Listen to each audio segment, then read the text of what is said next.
விக்கிரவாண்டி தேர்தலில் அதிமுக புறக்கணிக்குது, திமுக அதிமுக ரெண்டு கட்சிகளுமே வேற இடத்துல வந்து புறக்கணிச்சிருக்கு. அப்படி இருப்போ விஜய் புறக்கணிச்சா மட்டும் பயந்து ஓடிட்டார் அப்படின்னு சொல்றது வந்து சரியா?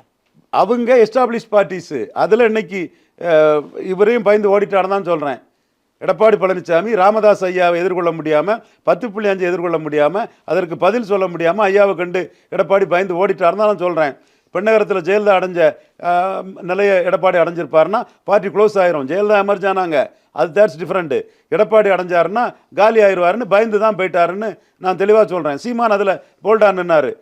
ஜாதிவாரி கணக்கெடுப்பு நடத்தி வன்னியருக்கு 1931 சென்சஸ் மாதிரி இருந்தால் 14 கொடு, அது குறைவாக இருந்ததுன்னா குறைவாக கொடு, 13 இருந்தால் 10 கொடுன்னு எண்ணி கொடு, அளந்து கொடுன்னு அவர் எல்லா ஜாதிக்குமான இதை தெளிவாக பேசி களத்துக்குள்ளே நின்னார்.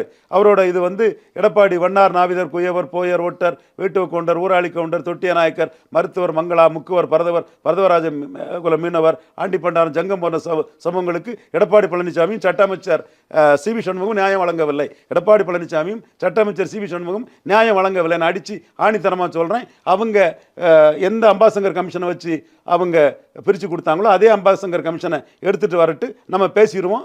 பொது வெளியில் யாரு கூட வேணாலும் பேச தயாராக இருக்கிறேன்.